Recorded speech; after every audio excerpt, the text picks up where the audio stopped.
हुन्छ भन्ने पक्षका मान्य सदस्यहरूको बहुमत भएकोले मान्य अर्थमन्त्री श्री जनार्दन शर्माले विनियोजन विधेयक अन्तर्गतको छलफलको जवाब दिने क्रममा सरकारको तर्फबाट विधेयक समावेश गर्ने गरी प्रस्ताव प्रस्तुत गर्नुभएको स्वीकृत संशोधन बहुमतले विनियोजन विधेयक 2078 को अङ्ग बनेको घोषणा गर्दछु।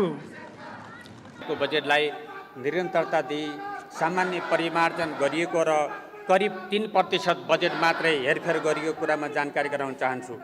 वर्तमान संयुक्त सरकारको साझा न्यूनतम कार्यक्रम कार्यान्वयनमा लैजान र सरकारको प्राथमिकताका विषय कार्यान्वयन गर्न अध्यादेश बजेटमा केही परिमार्जनसहित प्रतिस्थापन विधेयक पेश गरिएको हो। बजेट आकार घटाई यथार्थपरक र कार्यान्वयन योग्य बनाइएको छ।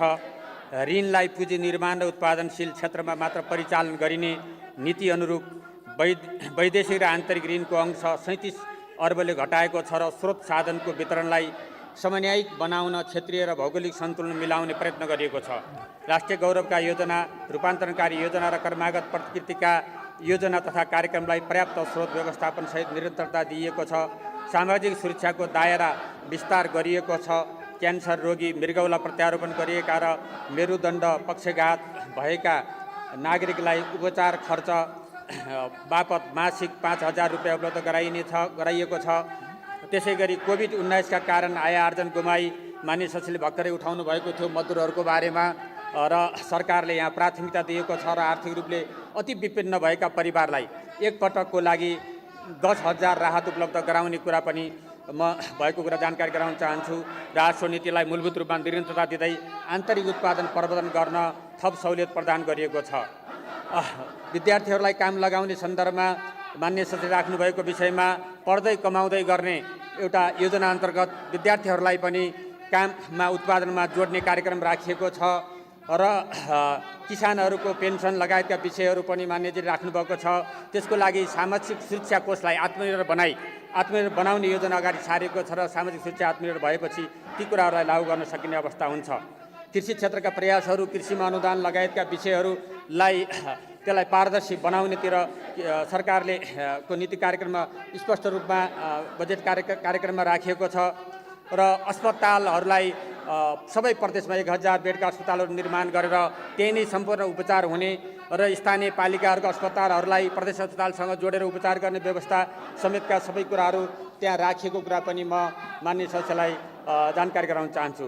खानेपानीका सङ्कटहरूलाई समाधान गर्न र खानेपानीलाई व्यवस्थित गर्ने खालको कार्यक्रमलाई पनि अगाडि बढाइएको छ, निरन्तरता दिएको छ र विज्ञापनको सन्दर्भमा लोक कल्याणकारी विज्ञापन सबै मिडियाहरूलाई उपलब्ध गराउने कुराहरू पनि गरिएको छ। विद्युत खपतको सन्दर्भमा इन्डक्सन चुलो लगायतका कुराहरूलाई वितरण गर्न र विद्युत खपत गर्नका लागि उद्योगलाई प्राथमिकता दिने, त्यस्ता उद्योगलाई प्राथमिकता दिने र कच्चा पदार्थमा आधारित उद्योगहरूलाई अगाडि बढाउने लगायतका कुराहरू राखिएको म जान्न चाहन्छु।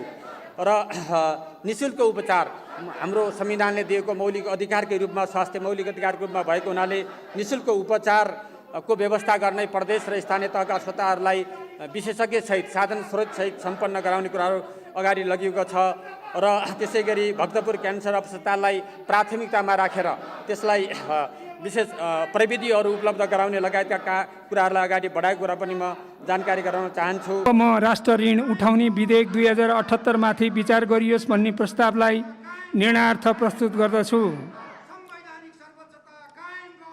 यो प्रस्तावको पक्षमा हुने मान्य सदस्यहरूले हुन्छ भन्नुहोला र यसको विपक्षमा हुने मान्य सदस्यहरूले हुन्न भन्नुहोला। यो प्रस्तावको पक्षमा हुने मान्य सदस्यहरूले हुन्छ भन्नुहोस्। यसको विपक्षमा हुने मान्य सदस्यहरूले हुन्न भन्नुहोस्।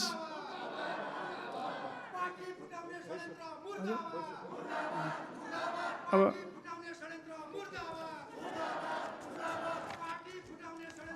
हुन्छ भन्ने पक्षका मान्य सदस्यहरूको बहुमत भएकोले राष्ट्र ऋण उठाउने विधेयक 2078 माथि विचार गरियोस् भन्ने प्रस्ताव बहुमतले स्वीकृत भएको घोषणा गर्दछु। मान्य सदस्यहरू, अर्को बैठक 2078 साल असोज 7 गते बिहिबार 2 बजे बस्ने गरी यो बैठक स्थगित हुन्छ।